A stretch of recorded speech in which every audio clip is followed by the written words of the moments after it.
Good morning and welcome. Today, my friends, we will be discussing firsthand perspectives of leading Middle East scholars who participated in an 8-day delegation to Oman. It was organized by the National Council on U.S. Arab Relations. This discussion will explore the multifaceted dimensions of bilateral engagement, including strategic, economic, and cultural ties, as well as Oman's unique role as a diplomatic interlocutor in the region. Drawing on the experiences and observations from my fellow cohorts on the visits, the scholars will provide nuanced insights into the evolving U.S. Oman relationship. Offering all of you attending today are discussions on a rare on the ground, if you will, understanding of the country's priorities, challenges, and opportunities for cooperation with Washington, D.C.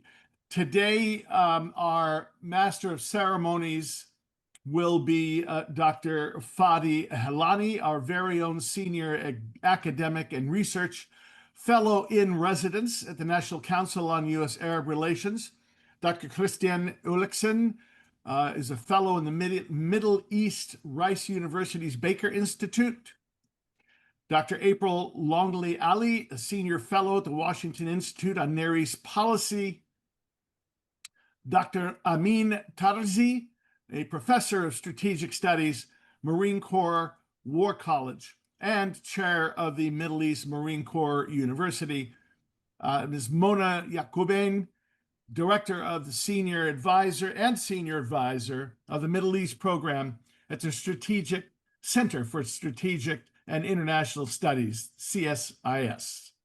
And last but very much not least, our dear Mr. Alex Farley, an independent MENA analyst and consultant. And with this brief overview of our guests and what you're in for today, I'm going to hand it now over to Dr. Fadi Hilani. Dr. Fadi?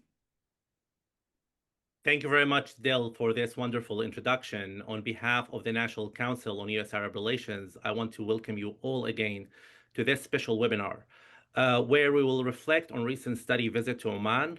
Over the course of today's discussion, our distinguished guests will share their impressions of Omani culture, society, and development, as well as their perspectives on Oman's unique role in the geopolitics of the Middle East and its relationship with the United States. We are fortunate to have several of those scholars with us today to share their reflections. Let me briefly introduce them again as Mr. Roosevelt did.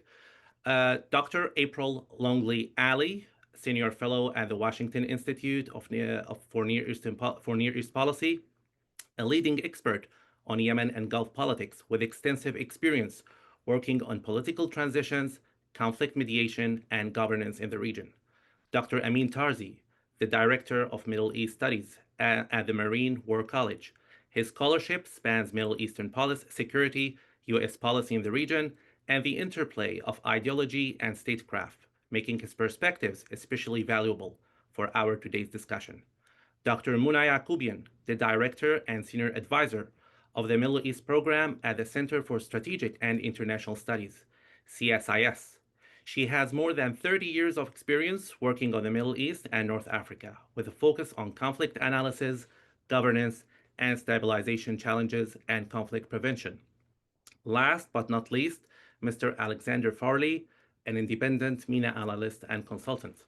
As Mr. Roosevelt said, we have also with us Dr. Christian Ulriksen, fellow for the Middle East and at Rice University's Baker Institute. He's a widely respected authority on Gulf politics, economics, and international relations, and his reflections will help us set up the stage for our conversation.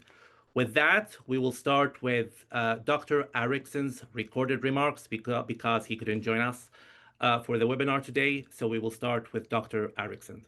Good morning, Dr. Ulriksen, and welcome again. And thank you very much for joining us to share your reflections on the recent study visit to Oman. Let's begin with some observations from the culture side before possibly moving to other topics, including geopolitics. So during your visit to Oman, you had direct exposure to its historic sites, towns, which highlight centuries of, as we know, maritime engagement and cultural heritage. How do these historical and cultural foundations inform Oman's contemporary governance, in your opinion, and approach to social cohesion, particularly in a region often characterized by rapid modernization and political volatility? Well, thank you. And it was an absolutely fascinating trip to go to Oman. I had only been once before in 2012, and that was only to the Musandam Peninsula. So this was the first time in Oman proper, so to speak. And I think it was an extremely opportune time to visit, given that we were there in the midst of the dialogues that the Omani uh, leadership were facilitating between the US and Iran, of course. What happened later was quite different, but we were there at a time of optimism, and of course, just a week after President Trump had himself been to Saudi Arabia, Qatar, and Abu Dhabi.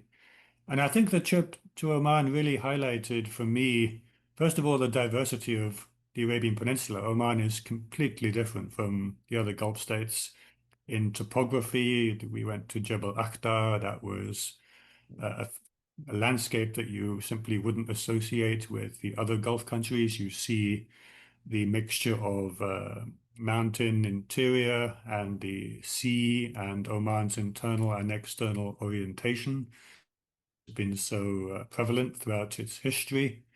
And also, we went to a number of sites in Oman, which also show the priority the Omani leadership has placed on not just on soft power and projecting different types of power, but on really producing an image of a Gulf country that is so different from some of its neighbors. It's open, it's sort of outward looking. And I think that was extremely illuminating, especially visits to the foreign ministry and to other entities, but also going to the Royal Opera House in Muscat as well, and to see the emphasis on culture and the Oman Through the Ages Museum, actually, just outside Muscat, was also extremely fascinating to see the historical patterns of development. And I think also just more broadly that this 2025 is 5 years since Sultan Qaboos passed away and Sultan Haitham acceded to the throne. And so I think it was an extremely good time to check in to see how Oman was moving into a new era, given that many of us who had been working on Oman were wondering just how the passing of Sultan Qaboos would change Oman, given that Qaboos had created the modern state. And so I think it was also an extremely good time to see the economic developments that Oman has pushed forward over the past 5 years, which have really had quite an impact in sort of generating a new spirit of economic momentum. So for all those reasons, I think the trip was a fascinating one. That's very important, and especially the points, of course, related to your visit to the museum. And I want to build on that point related to culture, of course. And cultural heritage in Oman is not only preserved, as we know, but also actively connected to modern initiatives, from youth engagement programs to cultural tourism projects. To what extent, in your opinion, do you see these initiatives as strategic tools for fostering national identity and stability in Oman? And how might they also serve as instruments of soft power in Oman's broader regional and global positioning? But I think Oman, maybe uniquely in the Gulf, apart from Kuwait obviously as well, has in fairly recent times has had internal issues and history of conflict in the Dhofar region in the 1960s. So I think certainly culture and heritage development is extremely important in bringing and kind of fostering a sort of new way of moving forward and engaging with the past. And that was what was most fascinating, actually, about the Oman Through the Ages Museum. And the National Museum is also fascinating, especially with the emphasis on all the castles and forts in Oman. But one of the most striking aspects for me of the Oman Through the Ages Museum was the way that the museum didn't shy away from looking at some of the history, and especially of Sultan Qaboos's assumption of power in 1970, and really acknowledging the challenging times from which Oman had had to develop. So I think that was extremely interesting to see how upfront and on display that was, and the image that is being produced. Now, we also have obviously the Sultan Qaboos Cultural Center in Washington, D.C., the work that they do in terms of fostering um, cultural acclimatization, interaction, engagement, language learning.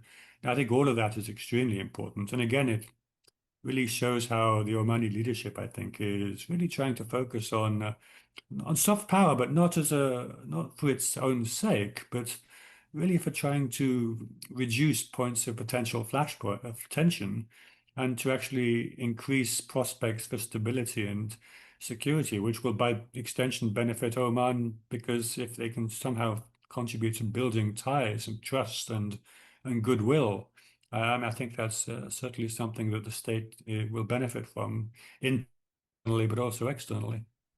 Right. And when it comes to think about like possibly the uniqueness of Oman and relating to your points, very much we can see that this linkage between modernization and heritage is one of the unique aspects possibly of Oman. But no doubt it's very much fair to think that this linkage also connects to economic planning in Oman, correct? And something you possibly saw in that visit.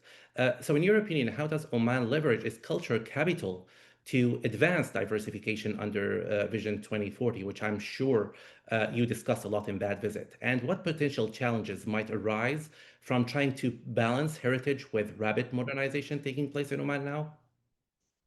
Well, we had a meeting with the Vision 2040 team, which was extremely interesting and useful for me, very informative, not least because Oman was the first Gulf state to introduce a long-range national vision back in 1995. They introduced Vision 2020.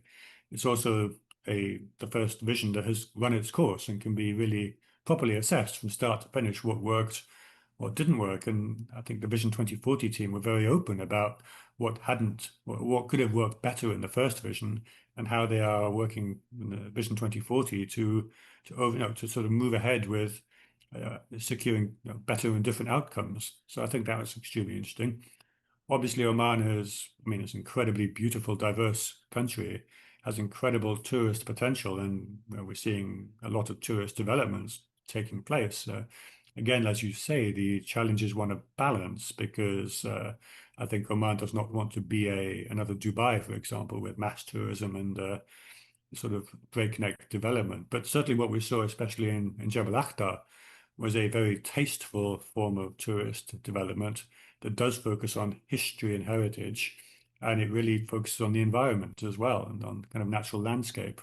So I think all of these maybe are also pitching a different type of a visitor to Oman, someone who values outdoor pursuits and engagements. And so I think that's something that is clearly part of Vision 2040. I think Vision 2040 also, we've seen a lot of investment in hydrogen and clean energy. So it was interesting to talk about. It was interesting to go to the Oman Investment Authority because they have been created recently and are maybe from behind the curve compared to some of the other Gulf states, are trying to develop some of the similar investment strategies and future funds that will ensure that Oman remains a prosperous state even after significant oil reserves begin to dwindle, and Oman has much smaller oil reserve than some of the other Gulf states.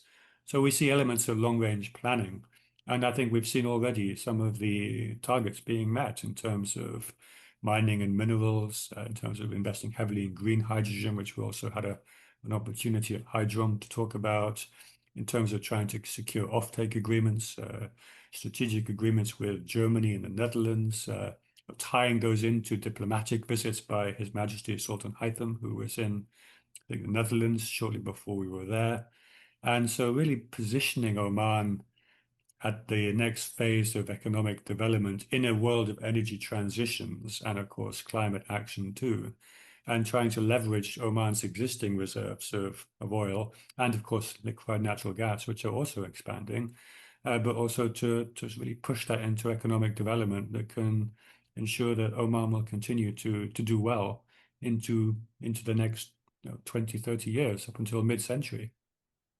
Right. And many people actually see that this kind of internal cohesion shaped by the culture and developments you are referring to is very much, in a way, shaping Oman's external diplomacy. So if I shift gears a little here to go to this idea about diplomacy, I'm sure in your meetings, Oman's role as a neutral mediator came up repeatedly. So how do you interpret the relationship between Oman's cultural, historical identity at home and its ability to sustain a balanced geopolitical posture in the middle of competing regional powers in the Middle East? Yes, it was absolutely fascinating time to be there because we were there in May and it was between the third and fourth rounds of dialogue between US and Iranian officials. There were ultimately 5 rounds of dialogue, beginning in early April, ending in late May. Then, of course, the situation was overtaken by the 12-day war in June when Israel attacked Iran and the US got involved at the end. But when we were there, especially, there was a lot of talk on the US-Iran negotiation dialogue. What I was struck most about from talking to people at the Foreign Ministry and elsewhere in Oman, at other meetings we had there too, was the way in which the Omani engagement was more than just facilitation. We often talk about Oman as a facilitator, not as a mediator, in the sense that they put together the ability for parties to talk, as they did in 2013, for example, when we had the US-Iran back channel that then led to the P5+1 talks for the JCPOA. That began with a back channel in Oman where US and Iranian officials met secretly for a number of months. At that point, the Omanis were facilitating, they were exchanging messages, creating the groundwork for those talks to take place. But when the talks began, the Omanis didn't take part. They introduced the delegations and then they withdrew and let the delegations get on with it. And what I was struck most this time around was that Omani engagement had moved not towards in direct mediation per se, but was much more involved, much more active in trying to bridge gaps between the parties and to assist with shaping items for discussion, to try to identify the areas of where the gaps were biggest and to find solutions. And certainly at the time, and I think even the fourth and fifth dialogues, there was a sense of optimism that Oman's more active involvement was actually helping the US and Iranian sides overcome some of the distrust that existed between them. And it was certainly very interesting just to see how Omani mediation or facilitation had been evolving in this way towards a more active engagement, towards also working closely with international partners, which they've all already done. But also there was a meeting, I think, while we were there actually, between the Omani Qatari and Iranian foreign ministers trying to engage as a trilaterally. The British Foreign Secretary was there as well just before we arrived. Obviously, President Trump had just been there. So there you got the sense that Oman was really working with all of its kind of networks to try to ensure that there would be a dialogue that would continue and that would then produce a result in terms of an agreement. And I think that goes to speak to what Oman wants or expects from its diplomatic engagement in this way, which is that Oman is very pragmatic. The leadership realizes you can't change Oman's geographical territory. Now, Oman is not a neutral state. It's a member of the Gulf Cooperation Council. You know, it's not a Switzerland, for example, that maintains neutrality. But Oman does recognize that it's in a volatile regional neighborhood with external powers that have a long history of direct involvement in regional affairs, and that if left unaddressed, these regional issues and flashpoints could potentially become threats to stability and security. And we obviously saw that in June. And of course, Oman, because of its position on the Musandam Peninsula, also is host to actually much of the waterway, the shipping lanes that go in and out of the Strait of Hormuz are actually in Omani territorial water. And so we also had a really fascinating meeting at the Maritime Security Center where we saw the monitors, the monitoring of shipping in and out of the straits. And for Oman, this is absolutely vital to its security and stability. But they also have a very pragmatic need to maintain a working relationship with Iran too, for search and rescue if anything ever goes wrong in the straits, for shipping accidents. So for Oman, there were so many reasons to maintain working relationships and to try and prevent those frictions when they take place to escalate into a conflict that would put Omani and other Gulf states' security at risk. And we saw in June, and also with the Israeli airstrike in Doha, we saw how that could be put at risk if they are in the middle of a firing zone. Right, very challenging indeed. So let me ask you one final question that will bring these topics which we discussed, culture, modernization, and neutrality, which I'm sure the visit offered a very comprehensive lens on Oman's resilience on these topics. But I want to relate this to your own experience as a scholar. So how has this immersive experience refined your analytical framework for understanding how Gulf states navigate both domestic demands and regional competition, and what lessons might this hold for broader Middle East policy debates from your lens as a scholar, of course, in the Gulf and the Middle East? Well, as I said, I think for me, it was most interesting to see the ways in which Omani diplomacy was evolving, becoming more actively involved, maybe closer to mediation, away from, I mean, not abandoning facilitation, but adding new kind of tools to the Omani toolbox of diplomacy. I think it was also interesting to see how Vision 2040 is progressing, to see the economic development over the past 5 years, which has really taken a big shift forward in terms of overcoming some of the challenges Oman faced in the last decade with mounting debt problems and a need to consolidate the infrastructure, the organizational infrastructure within Oman.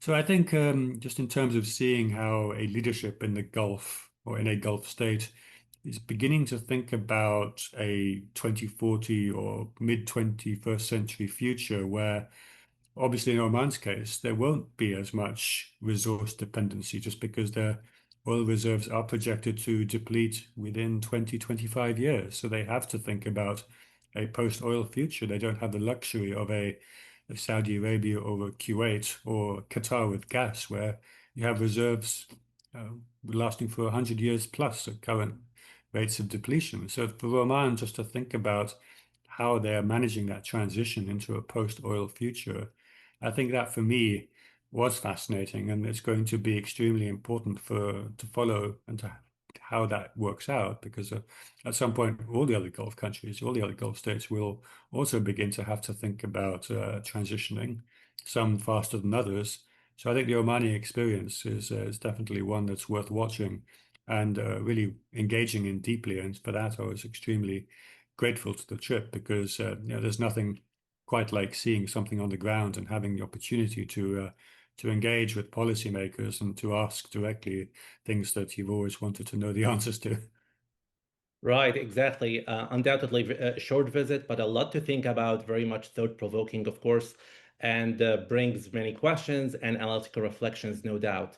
I want to thank you again, Dr. Erickson, for these thoughtful and very analytical reflections from your recent visit to Oman. Your insights very much will inform us about understanding, of course, this kind of blend between culture, modernization, and diplomacy, as I mentioned. We are so grateful for your perspectives, which you shared with us this morning, and for connecting them with your broader scholarship. And we very much look forward to having you in future events. Thank you very much. Thank you very much. I want to thank Dr. Erickson again for those very insightful reflections.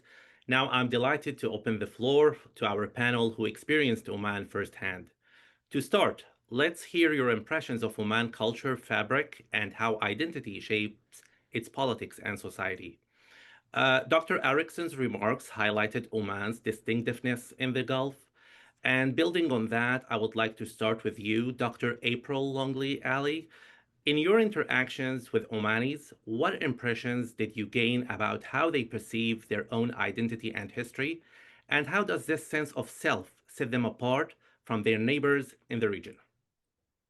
Yeah, thank you very much. First, thank you to the council for having me and for organizing the trip. We're in kind of an interesting position right now because we weren't able to hear the remarks that were just played. So hopefully I'm not repeating anything. But let me just make just a few comments on the question. First of all, this trip was, really an opportunity to get like a bigger picture of Oman, like a more comprehensive picture. I had worked on Oman from the lens of mediation before, but we were able to meet with a very wide range of actors from the government and the private sector over the few days that we were there to get a better understanding of Oman's domestic and also regional priorities. I mean, what really struck me was, that Oman, like its Gulf neighbors, is struggling, or not struggling, but it's facing many similar challenges that connect it to its environs. So you have a young population, you have a country that's moving to a post-oil economy. They have a Vision 2040 plan that's unique to Oman. But it's very much tied with its neighbors in terms of this trajectory of trying to have a region that is stable, free from conflict, so they can make this huge transition with their economy, and also a young population looking to move into the future job market for tech and AI and other things. But it struck me too the uniqueness of Oman and how they're pursuing that. So Omanis want to hold on to what makes them unique in this Gulf region. One of the things that struck me was that, the 2040 program, you don't have the mega projects that you see in some of their other Gulf neighbors, NEOM, The Line, and in Saudi Arabia are kind of the big glass skyscrapers of Dubai or Abu Dhabi. You see very much the Omanis kind of wanting to move very much into the new economy, but hold to the past. I think they're okay with they're conscious of the pace with which they change. They're very conscious of preservation of their environment, certainly a deep respect for nature, a focus on wanting to preserve the beautiful coastlines and mountains and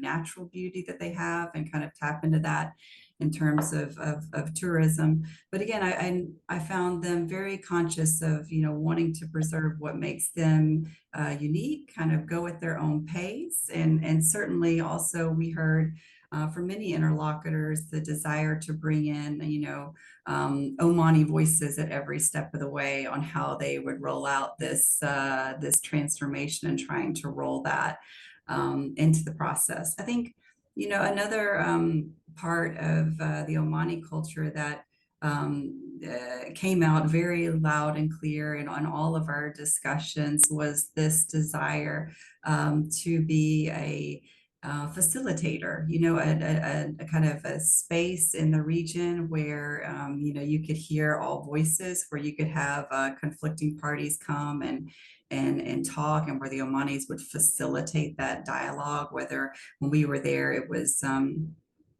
discussions between the U.S. and Iran. They highlighted their role mediating in the conflict in Yemen. And this was very much part and parcel, to their foreign policy. The idea of we're enemies of none and friends to all was also integrated to their economic strategy as well, as being a safe place for investment. So those are just a few of my observations. Thank you very much, Dr. Ali. Indeed, a lot to learn from Oman. And speaking about the history of Oman, Dr. Tarzi, Oman has a long history as a seafaring nation tied to trade routes across East Africa, India, and the Gulf. Yet it also preserves the distinctive Ibadi heritage that sets it apart in the region. Drawing on your visit, how did you see the sense of identity expressed in everyday life, and in how Omanis distinguish themselves from their neighbors? How do you see it? Thank you for that. And like my colleague before me, I want to thank the National Council on U.S. Arab Relations for picking me. I know it was the government of the Sultanate of Oman that invited all of us, but I was picked in this group by the council, so I'm very grateful for that.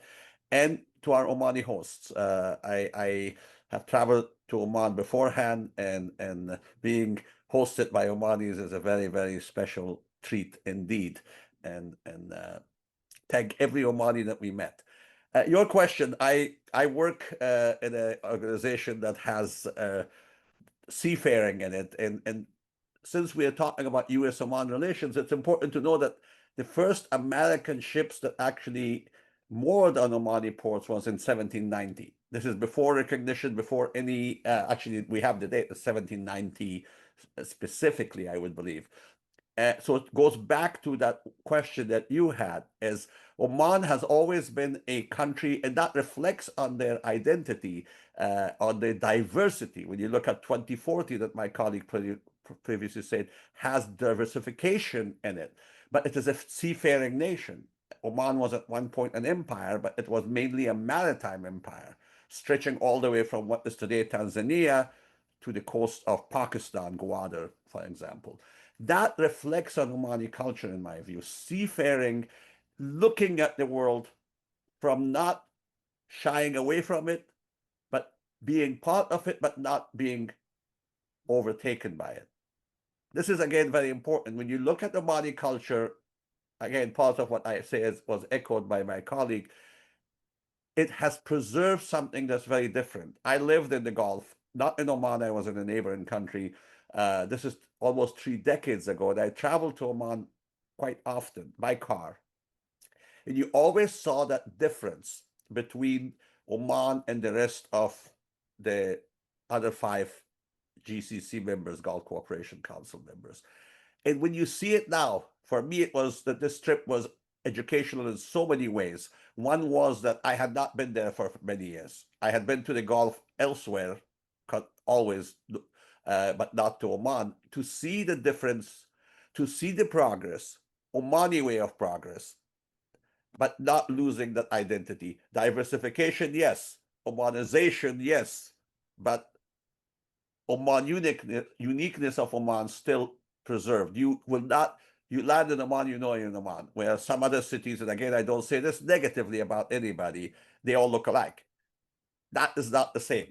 And that, I think, allows Oman, going back to the seafaring, to invite everybody, bring everybody, be diverse, but yet at the same time, the land where if you say the mothership is or the mother port is different. So I think when you look at that, the cultural aspects and what your questions, as you said, later on will come in, and I'm not going to jump into the role of Oman and all that right now.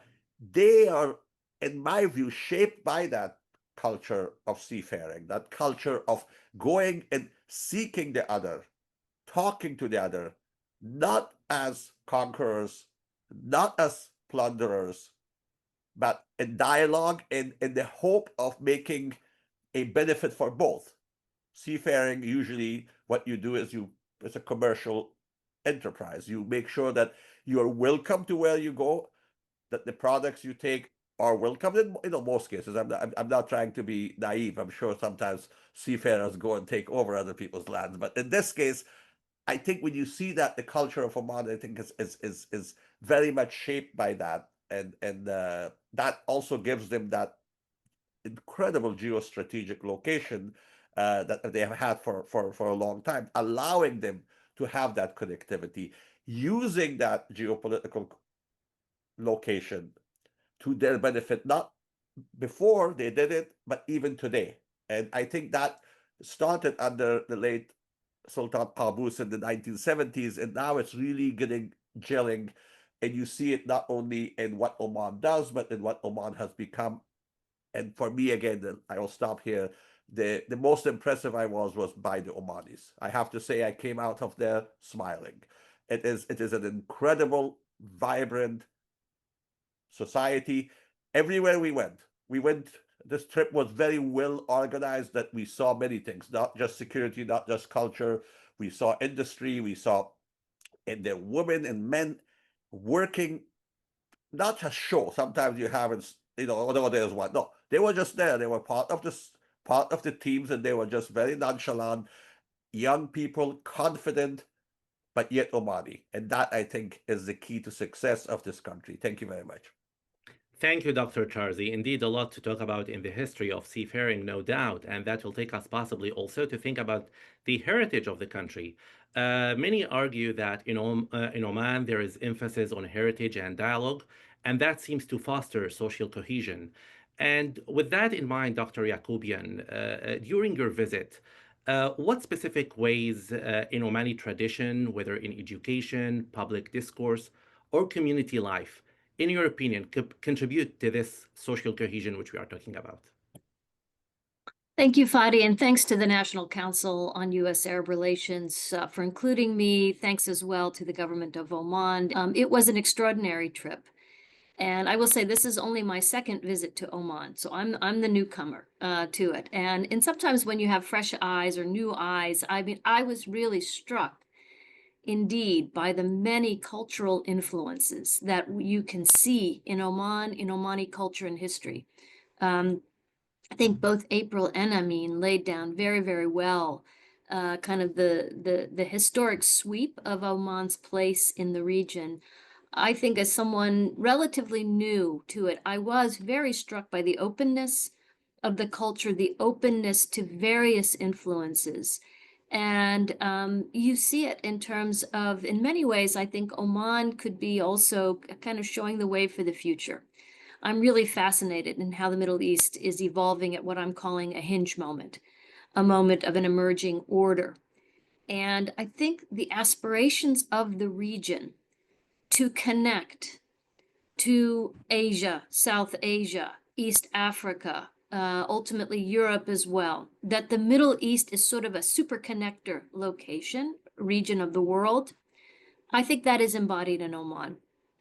And the ways in which we see, I loved Amin's descriptions of this seafaring nation. We actually got a good dose of history, and I really enjoyed it, to understand this culture of shipbuilding and seafaring and the ties to the monsoon and the ties to South Asia. All of that, I think, is really interesting and instructive, not just for understanding Oman's past, but also perhaps for Oman's way forward.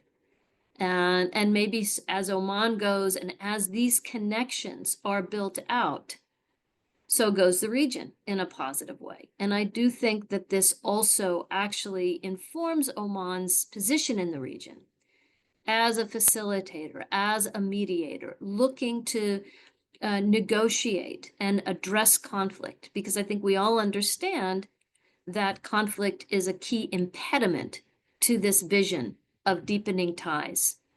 I have to say one other thing as a foodie, which is how much I enjoyed the cuisine and how much you can see the influences of the sea, but also of South Asian culture in particular, in ways that I'm not familiar with elsewhere in the region. And so it was truly a delight. And I learned so much, and it's helping to inform my work going forward. So I thank you all for that and look forward. There's many other themes I'd like to pull on, but I'm mindful of the time, and I'm sure we're going to get to those in subsequent rounds of questions. I can second you with that, Dr. Yacoubian, on the food, of course, among many other things, of course, you mentioned. Thank you very much. But let me ask you, Mr. Alex Farley, I know you were the younger scholar on that trip. So, meeting with younger Omanis, did you sense that this culture and historical identity we are talking about resonates with the rising generation, or are younger voices imagining a somewhat different future for the country? What are your thoughts on this?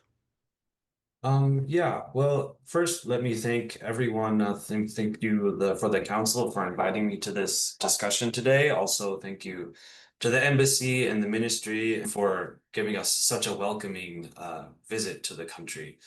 My view on Omani youth, I think Omani youth are also unique in, or maybe they're actually similar to their Gulf peers in trying to find this bridge between the past and the future, and are very, very visionary in their approach. They're a connected generation. If you look at Oman in particular, in 1970, when Sultan Qaboos took over, there was no connection, no technology, hardly much development in Oman at all, and it was far behind its Gulf peers. Now you have several generations later, a country that has fiber optic network connections to nearly every home, broadband internet access. It has had television, modern TV networks, and news for an entire generation before that. So you have a generation that is looking at its Gulf peers, it's looking at its international peers. It wants access to technology and jobs and education in a way that I think holds the country accountable to providing that kind of future and providing that economic pathway to help youth develop. But I do also have a sense that Omani youth have an advantage in being deeply connected to their heritage. And I think this has been described quite well and eloquently by my peers on this panel today about just how deep that history of Omani civilization goes, which provides a significant bedrock to reach back to that identity, to give us a grounded sense of who they are and a connection to their country, and quite a bit of patriotism in supporting Oman in its quest to find a comparative advantage when they're thinking of competition with their Gulf peers, when they're thinking about the economic role that they're going to have to play in the region of the Indian Ocean and the greater Middle East and Indo-Pacific and Africa in particular. They're a generation that also has advantages for having inherited Oman's unique ethnic and racial diversity, which comes as a direct result of Oman being a seafaring empire and a trading empire for that long. But Oman also suffers from a lot of the other symptoms of that style of development since the 70s, since the rise of the hydrocarbon era. A lot of dependence on government employment, a lot of dependence on the government to define the direction that youth need to go, and a constant kind of renegotiation over how youth and how policies should be shaped around feedback and representation from the people. And I see the youth constructively leaning into those debates. I have made a strong point to the youth's connection to their heritage, but I should also say that those kinds of connections are always being renegotiated, always being redefined, and are always in flux. So what you have is a reach to the past, which gives some grounding in development, gives some grounding in identity, keeps their mind open to the world, but a strong need to be competitive. I feel that Omani youth are very entrepreneurial, are very much focused on creating new paradigms than even past generations of Omanis have lived. And I think if the state taps into those powers directly, that will help unlock a lot of economic energy for its future. Thank you, Mr. Farley. Obviously, it's very interesting to talk about the youth and this connection between past and future, which we'll possibly come to talk about in the coming questions.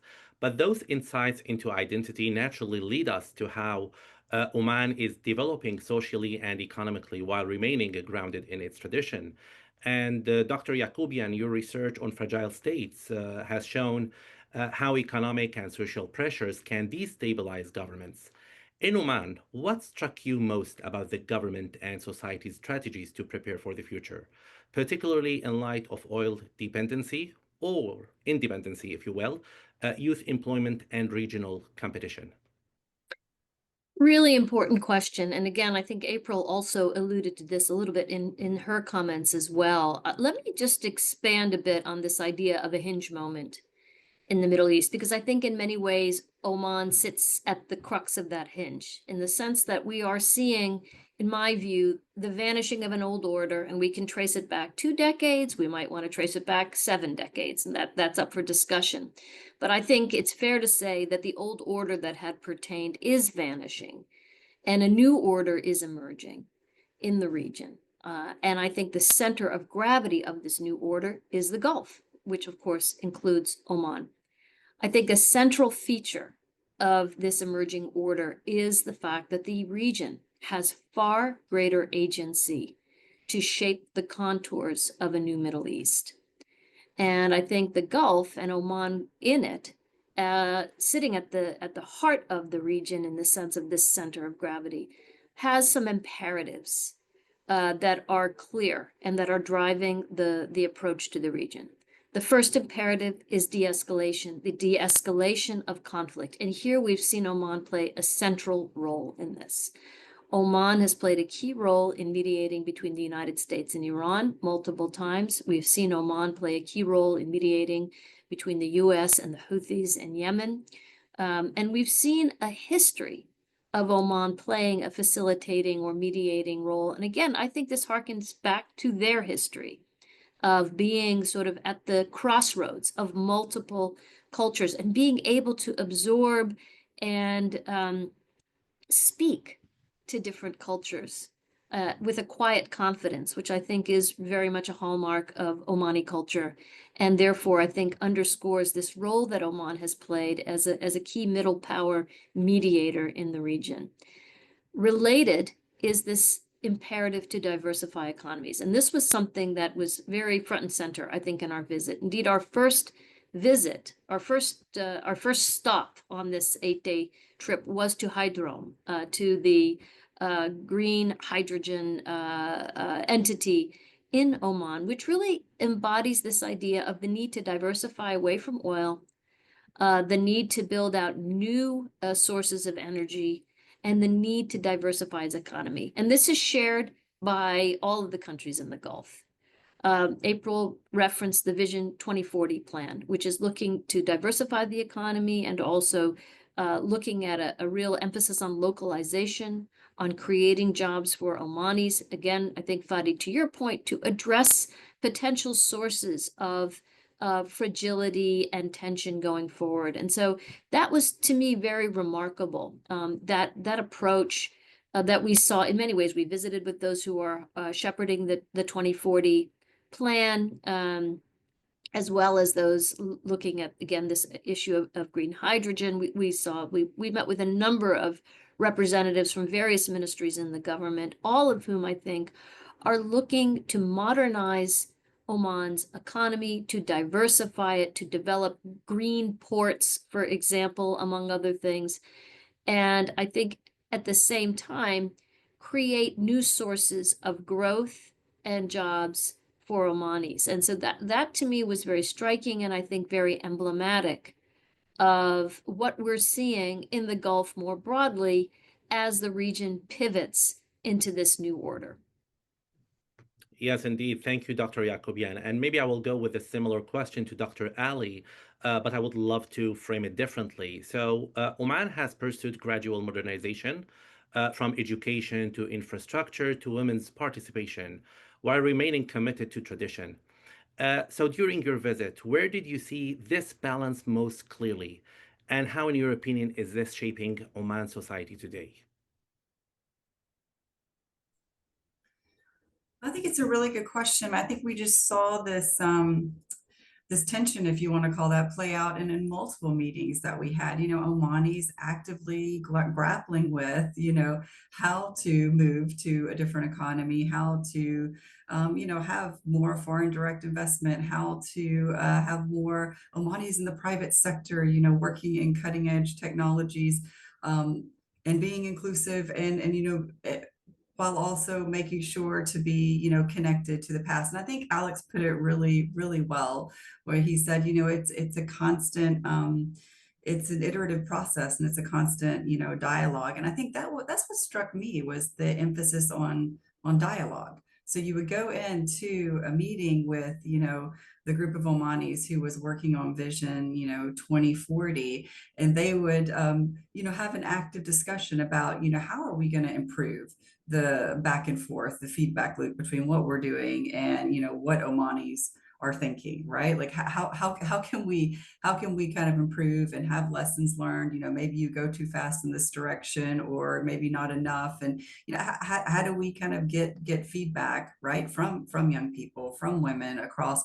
And they were having, an active not only effort but internal dialogue about how to do that better. And it did strike me that this issue of dialogue and reaching out at the community level was central in many of the meetings that we were talking about. So I think certainly the meeting with the group that was working on their vision stood out to me. But I think one of the most I don't know, it was a bit it was a bit inspirational. It was a good meeting to end on. At our last meeting, we went to essentially a training hub. So like Omani's thinking about how to train leaders of the future.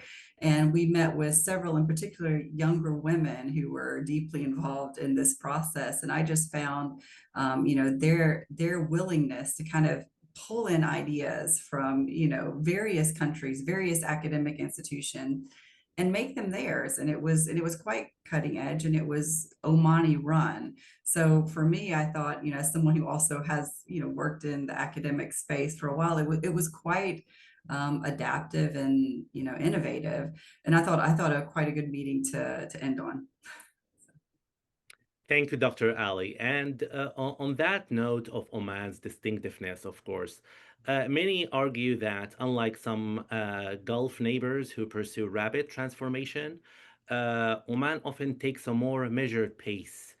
And Dr. Tarzi, from a governance perspective, do you see this gradualism, if you will, as an asset that builds stability, or a risk, given that some perceive this kind of quick transformation as possibly risky among competition with other Gulf Arab states?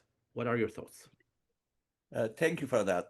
I believe Oman's starting from the late Sultan Qaboos and into now to Sultan Haytham, I think the balancing act is what has kept Oman in this uniqueness. We talked already with my colleagues and us about the location, about the centrality. I do agree with Mona that the Gulf is the change or the center of the change in the new Middle East, or the new region, I would say beyond the Middle East. I actually don't like that term myself ever. I always tell my students, east of what, middle of where. But that region that we call Middle East. I think your question hits in this uniqueness of Oman that some people sometimes may also have a little bit of a difficulty in. Oman, the gradualism, the fact that it has openness to almost everyone, has allowed it to keep its Omani culture, keep its modernization, be part of the world, but still be unique. That is, I think, it's a balancing act, and it is sometimes dangerous. But so far, I think, thankfully, because I like that country, I think Oman has managed to, as we just heard from April, it's a very modern country. Alex said it too, and what she referred to the last meeting, that's what I said. When I was there, I was just tickled. I teach also outside in the University of Southern California, and you saw these young people taking agency. They were not directed. They were just there, and they were being young Omanis talking to a bunch of foreigners coming in. And that is the progress. That is the future. And if that is a microcosm of what Oman is, the country is in very good hands. Now, politically, geopolitically, Oman is playing another balancing act. Mona mentioned it, I think April in the beginning, is a place where dialogue happens. Dialogue usually happens when door is open to everyone. Some of those are not people that are very liked by the other side. That's why there are these dialogues, whether they're direct, track 2, track 1.5, happen is because you disagree with somebody for whatever the reason is. I'm not going to go to details for that. And where do you meet? You meet in Oman. Either you meet in there, or they're mediators, or they're facilitators. And that is a very, very important role. Sometimes that's perceived that, well, Omanis have relations with so-and-so. Well, if they didn't have relations with so-and-so, you wouldn't have a meeting with so-and-so. So I think we have to look at this traditionally, and I think with the U.S., this balancing act has been well preserved. for years. There has been sometimes, I would say, disappointments. That's a good term. Both sides of things that one has done or the other has done, and they have expressed their displeasure, but it's all been done with a respect and with, and I think the underlying relationship between the United States and Oman has been very solid. And that solidification of understanding is there. Yeah, sometimes people say things, but I think that notion that Oman is there, that Oman is local, respects its neighbor, respects its history too. You know, look at Iran, Oman. Iran, Oman have been there for centuries. And they have been there, they have coexisted, sometimes very, very well, sometimes maybe as adversaries, a lot of times as trading partners. And even if you come to more modern times, it was Iran under a different regime that actually supported Oman against leftist guerrillas on the eastern side of the country, sorry, the western side of the country, when the Soviets had South Yemen as their client state. They cannot forget that. They're taking all of it together, gelling it and using it, and that allows them to be an interlocutor. It's not only that. Israel. I mean, we have had, Oman is the country that invited Yitzhak Rabin, 1994. Prime Minister Netanyahu, 2018. We forget these things. These are very risky things. 2018, that was, nobody knew about it. But Oman at the time took that risk in order to foster more openness, in order to foster, in my view, a dialogue, a peaceful dialogue. I think the key to Omani vision, in my view, this is my personal vision, by the way, I want to say that, is to create what Mona said is a new Middle East, a new Gulf, which is a center of progress, of coexistence, of dialogue, and not of conflict, disagreements, and war. And in that sense, I think so far they have been successful, and it's a balancing act. You said yes, but they kept themselves true to their visions that they had from the late Sultanate and the Vision 2040. You see that progress, yes, as I said, openness, yes. You can open, you have access to all kinds of the media, at the same time not forget who you are. And that's very hard. That's very hard. You don't see it in a lot of countries. I'm not going to name anyone. They have lost that cultural identity. They have lost that uniqueness of who they are. And again, the huya, the identity.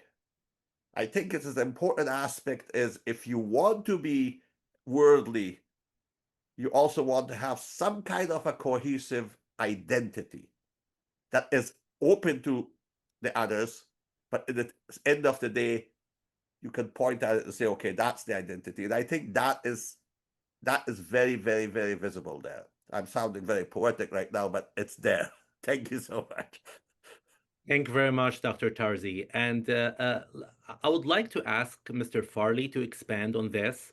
Dr. Tarzi mentioned that Oman is in safe hands, and he spoke about the agency of the younger generation.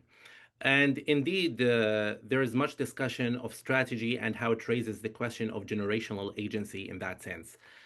So from your meetings, Mr. Farley, did you find Oman's younger professionals and students to be passive recipients of reform or active participants shaping the future trajectory of their own country?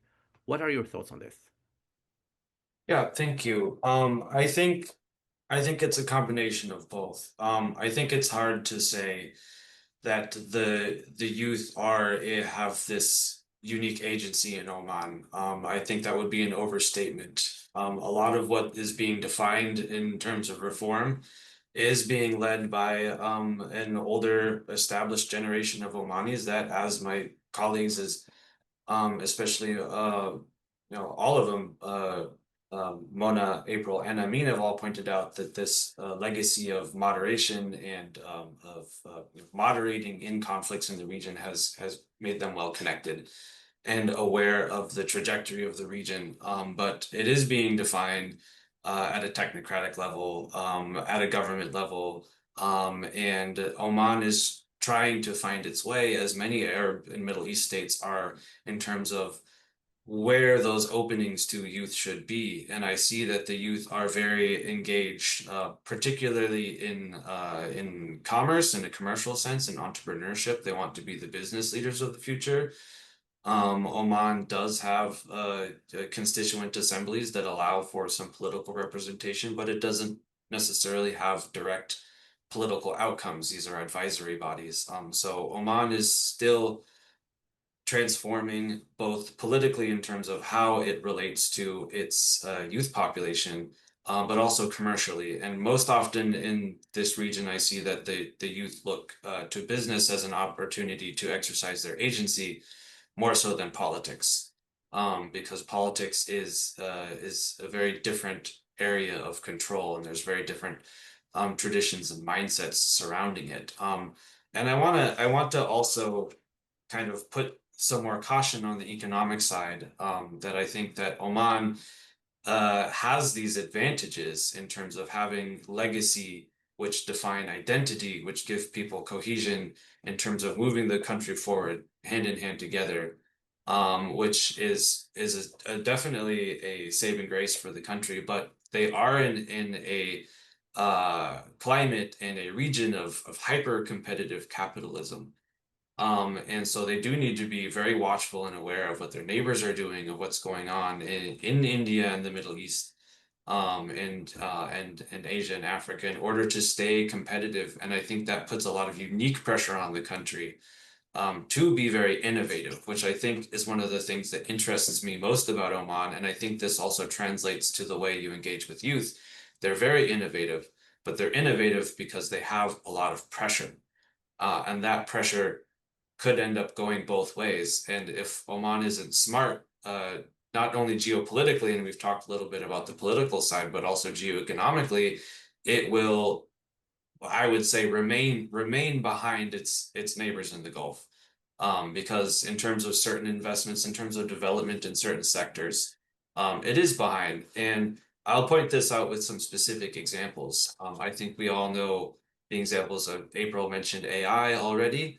There's a lot of discussion, a lot of press around the role of AI in data centers in the Gulf.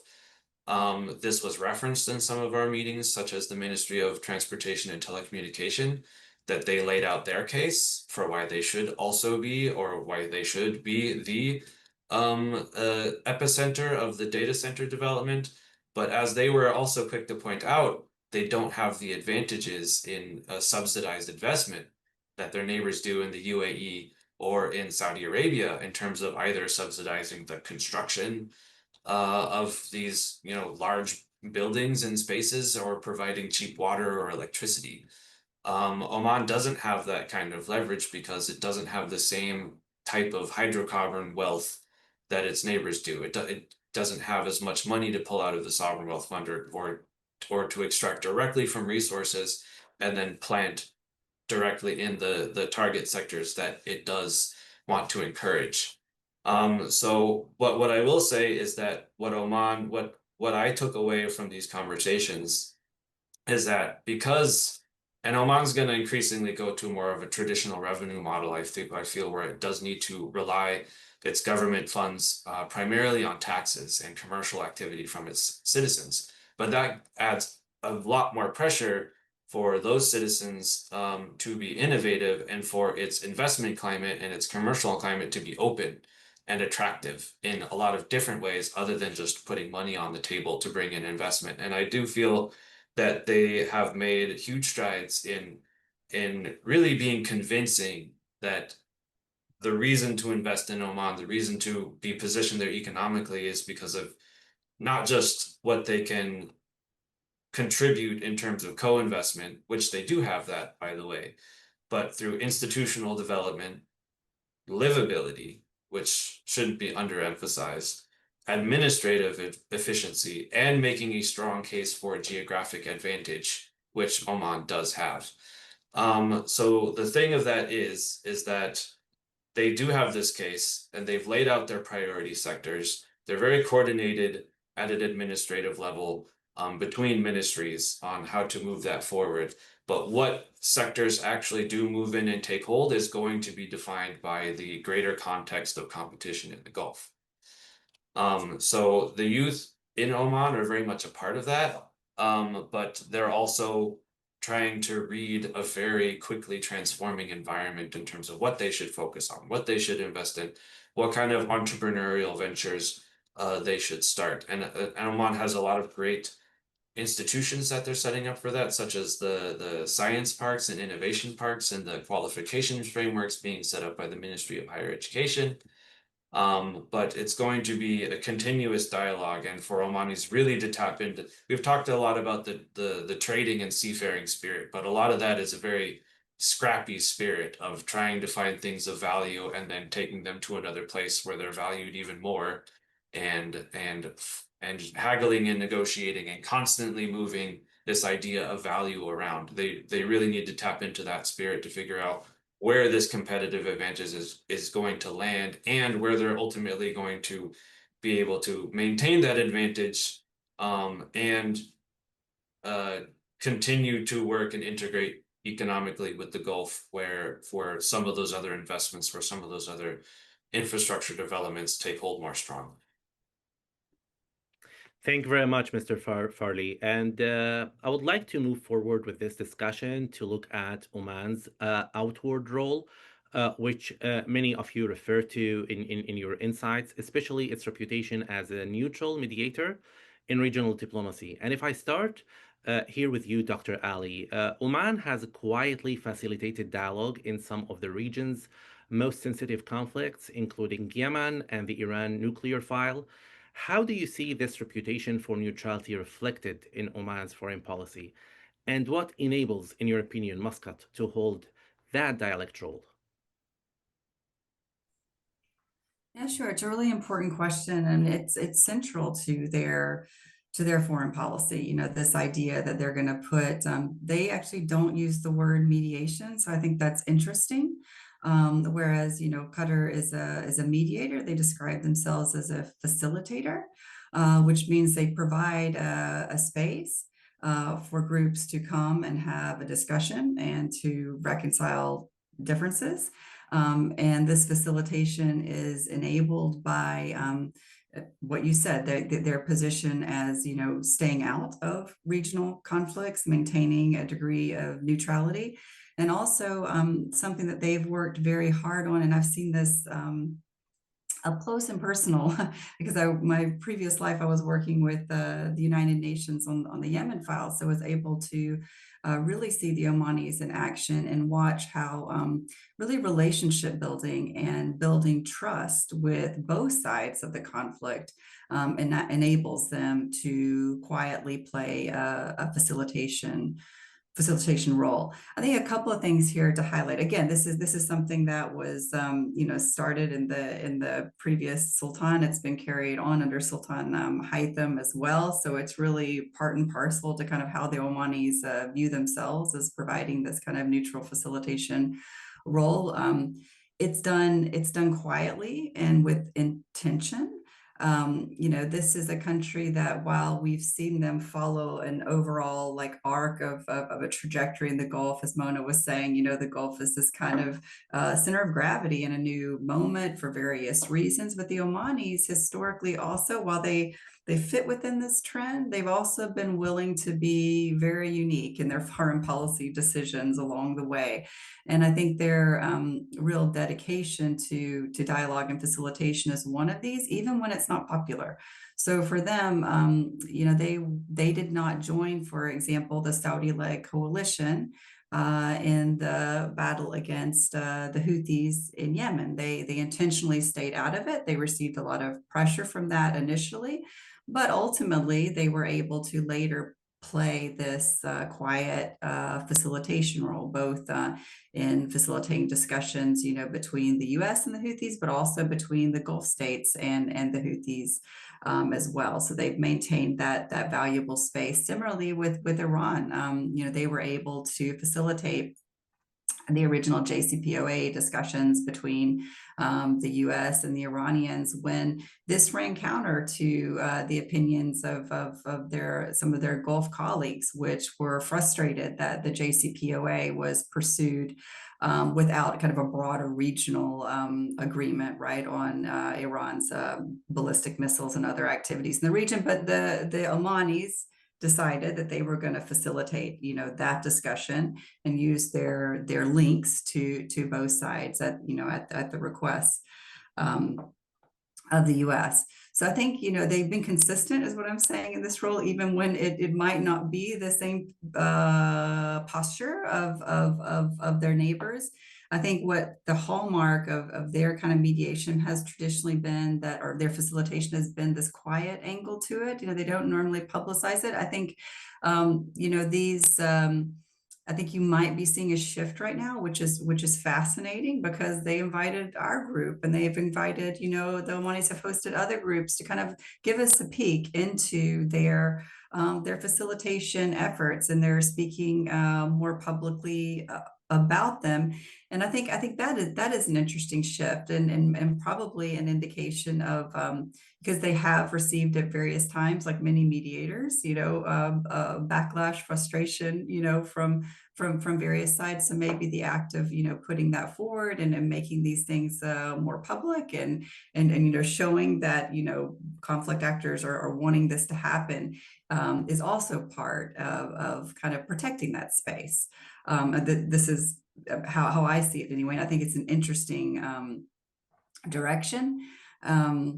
I think one of the we were there right before the 12-day war, so we were able to see the real effort that was being put into this by Omani diplomats to facilitate discussions between the U.S. and Iran. They were working hard on it at the time. Of course, always aware that it can be upended, and it actually was shortly after we left. But I mean, nonetheless, they were dedicated to preserving that space. Thank you very much, Dr. Ali. And it's very much interesting, actually, to look at how Oman presents itself as you mentioned, a facilitator rather than a mediator. And possibly this sense of neutrality is what gives Oman, among other things, of course, its strength. Yet, Dr. Tarzi, in a region polarized between Israel, Iran, and other powers, this neutrality can be seen as contested to many analysts. So from your perspective, how does Oman maintain a trust with all sides without appearing compromised or irrelevant? I know you mentioned in your previous comment something about mediation. So if you can expand on this, please. Thank you. Yes. These are my opinions. And in a previous life, I was actually a track 2 person dealing with these aspects. So without going to details, a lot of them, and again, April said that Oman's key was to create longevity and trust in their role. And I repeat that, longevity and trust. They never took responsibility or credit. One thing about a track 2 negotiation is that you don't say, I did it. You don't take credit. You don't, and they were perfect. And what we saw, for example, that now Oman sometimes advertises it, like showing delegations where these things happen, is partially related to your question. It is that they have come under scrutiny on both sides, that and they want to kind of, in my view, this is my take of what they're doing, is that to show the difficulty of being they're not disinterested partner, they are there. If there is a conflict in the region between Iran or any other country, or between Israel or anything to do with Yemen, Yemen is their neighbor, Iran is their neighbor. They are actually is part of Omani territory, Musandam, which actually faces Iran and the Strait of Hormuz. It's not United Arab Emirates. If you look at the map, that little tip is Omani territory. So they're part of it. If there is a conflict, Oman is directly involved, whether they like it or not, whether they are belligerent or not, they're involved in more ways than one. So this is not disinterested, but they are not interested in the dialogue. They want to create, in my view, and this has been the traditional thing, a situation where Oman has a relatively smaller military compared to most of its neighbors, definitely compared to its largest neighbor, the Kingdom of Saudi Arabia, and also the United Arab Emirates, two of its neighbors. These are giants of the Gulf of the GCC in terms of military spending, military power. Oman is not that. It's not intending to be that, nor, frankly, they have the capacity to be that. That requires a lot of funding and a lot of effort. So what they do is they are punching way above the belt in the diplomatic side. But again, as I said, they have kept that longevity and trust. All sides, at the end of the day, if they look back at Omani relationship, Omani position, they will begin to trust them. Why? Because there has been a consistency. You mentioned the recent, the 12th-day war. The Omanis actually condemned it. Why? Because for them, in my view, that was a breach of first Iranian sovereignty, but at the same time, they just had a meeting that day before it. And it maybe I'm not part of this negotiation, but maybe I'm sure they talk to the other sides too, to make sure that there's an understanding that they keep that, not just the image, but the actions of a country that is a mediator and not a participant. And that is very difficult. And that difficulty is, I think, one reason that they have been, in my view, encouraged to talk more about it. Everybody knew that it was happening on Oman, but it was tight-lipped. Now still is tight-lipped as far as they have never leaked anything. That's just incredible. When a lot of these meetings, whether it was between Iran and the United States or the Houthis in the United States or Israel and Omanis, when nobody else was talking to them, all of them were kept quiet. That by itself is an achievement.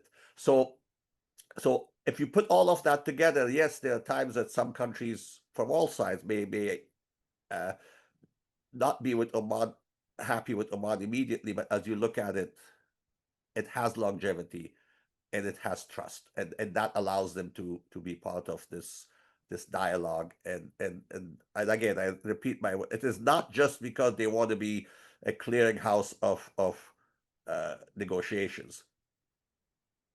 Part of their geostrategic future is to have a safe area. They hope that their ports are very much, they told us about their ports, underutilized ports. They want more activity. They have very beautiful, very deep sea ports on the Gulf of Oman and the Arabian Sea. They want those utilized. They have connectivities that, if done, can allow southern routes coming in from the Kingdom of Saudi Arabia. And all of those can be achieved when there's a long-term tranquility and a peace that is not piecemeal, if I say so. It's a long-term peace. I think Oman sees itself, as what Mona said earlier, as the center of this progress, the new Middle East or the new Gulf, whatever you want it. So I think it is not just for the goodwill of, hey, we want to be nice guys and come and we give you good food and you talk. It has a strategic, rather than, they don't have the spending power or the desire to be military powers like some of their neighbors, so they do it this way. And again, as you said, it's not without risk. Thank you. Thank you, Dr. Tarzi. I want to take your analysis of trust and consistency to Dr. Yacobian. If you can, please bring to the table here your long experience in conflict resolution to expand on this point. And in your opinion, do you think Oman's diplomacy is, in that sense, best understood as pragmatic survival by a small state, or a deeper philosophy of engagement that could offer lessons for other countries in the region? What are your thoughts on this, Dr. Yacoubian? Well, I think to Amin's last point, I think this engagement is strategic in nature. And I think April actually laid out very, very well the Omani model. I think what we're seeing, given Oman's geostrategic location, and given the many conflicts that are crisscrossing the region, we have seen a tradition of Oman playing this, to use April's, I think, more correct term, facilitating role. And that role really comes from a long-standing tradition of playing a neutral, facilitating role, of discretion, of building trust, all of those factors. And that only comes, I think, over time. And it's interesting, for example, to note the length, the depth of Oman's role in facilitating between the United States and Iran. This role has happened over more than a decade. That's significant. And we were indeed fortunate to be there in the midst of the negotiations. And I think while nothing was disclosed to us that shouldn't have been, I think we were given to understand just how delicate that mission is. And I think the Omanis take very seriously that role. There's another point I think that I'd like to raise, which is, and in a way, it kind of connects to something Alex said, where he was talking about different models of economic diversification and sort of a competition, as in a sense, amongst various Gulf countries. I don't think the mediating or facilitating role that Oman plays is competitive. But I do think it's really important to underscore that there are different models of mediation and facilitation that are emerging from the Gulf. And Oman has carved out its own, I think, unique role in that regard of again, this sort of quiet and neutral facilitation. I think the key issue here is as the Gulf continues, and I would argue likely deepens its role of addressing conflict because of the economic and I would argue existential imperatives that they feel in terms of the need to de-escalate tensions and address conflict, not only in their immediate neighborhood, but as I've noted, we're seeing in the region and beyond.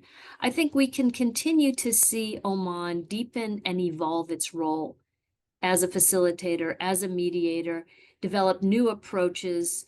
And I think this is something that will be important for all of us to understand going forward, given the centrality of the Gulf to the Middle East, and again, more broadly to this need for de-escalation that I think we continue to see Gulf countries as middle powers step up and play. Thank you, Dr. Yacoubian. And with that in mind, Mr. Farley, if I ask you, bridge building carries risks, no doubt. Oman sits next to the Strait of Hormuz, a global checkpoint, and faces security dilemmas, especially if tensions escalate. From your perspective, what are the challenges in Oman's strategy of restraint, and can they realistically sustain in the long term? There's many challenges to their policy of restraint. I mean, I agree with my colleagues that Oman's facilitator role, its identity, and its long-term strategy to mediating conflicts is very strategic. I was definitely took deep impressions from our visit to the foreign ministry, where they did lay out the map of conflicts in the Middle East and had a very clear awareness of how they were interrelated. I do think that as I also take Mona's point about there being a shift to mediation throughout the Gulf, and I do think that Gulf countries consider their various roles in mediation and facilitation as complementary because we also have the Qataris have been mediating particularly in Gaza and Afghanistan for a long time. Also have built quite a tradition of that. While the Omanis have really deepened their expertise on the U.S. Iran file and also on U.S. Yemen. And are opening spaces for dialogue on other conflicts, including Sudan. So I do think that they're in dialogue. I do think that there's an effort across the board to create space to kind of maybe divide responsibility for mediating these conflicts between them. But there are risks because, as Dr. Tarzi pointed out, Oman has the smallest military. It doesn't have that kind of leverage. It doesn't have the necessarily the military strength to put behind achieving some of its interests. And in fact, I find that it very intentionally and very with a lot of conviction puts a lot of eggs in that basket of moderation and mediation is the proper way for Oman sovereignly to manage these conflicts. But in some cases, it might not be enough. They might need to defend their territory. They might need to defend their interests with a little bit more force and integrity. And we pointed out, it was pointed out that Dr. Tarzi indicated this, but also at the Maritime Center that we visited in Oman, they were very clear that Oman has a direct border with Iran that other states don't have through Musandam, through the Strait of Hormuz. Their maritime borders actually touch. So a conflict on that border is an Omani conflict. As Dr. Tarzi pointed out, whether they like it or not. So I think that inherently carries risk, whereas if negotiations or if a hot conflict ends up opening up and could have an impact on Omani territory, mediation might not be enough, or they might need to wait until conditions are resume in order for mediation to resume, because sometimes in those early stages of conflict, you can mediate, but you can't necessarily get anywhere. So I think that carries risks for the country. I think they need to, I think their approach to mediation and facilitation is defined by their sovereign interests, but they need to also have, a broader risk strategy that incorporates a broader scope of outcomes and threats that they need to be prepared for. Thank you, Mr. Farley. And before we finish, if I can ask a very open-ended question to everybody before we finish, and if you can answer in less than 30 seconds, please, so we can wrap up this conversation without exceeding and taking more from your time. What insights and advice would you give to U.S. policymakers to sustain an endurable, long-term, good U.S.-Omani relationship? If I start with you, Dr. Yacoubian. Thank you. I think it's really important for U.S. policymakers to understand the nuances and the complexity behind Oman's facilitating role. I think the U.S. has come to rely on Oman to play this critical role between the United States and Iran. And I think it's essential that the underlying complexity that informs how they engage is important for U.S. policymakers, not only to understand, but to appreciate. Thank you very much. Dr. Ali?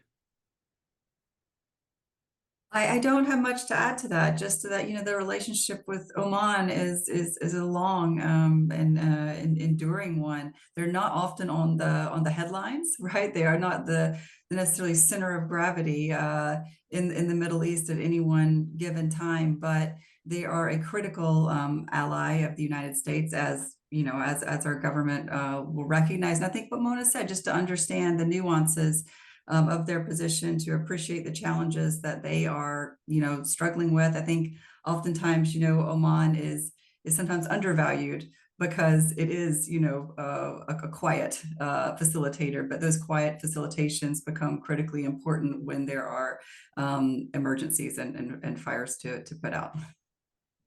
Thank you very much. Dr. Tarzi? Thank you. I have passed on what I heard there, that I was told directly to my chain of command, and that's all I can say right now. Thank you. Thank you very much, Dr. Tarzi. Mr. Farley?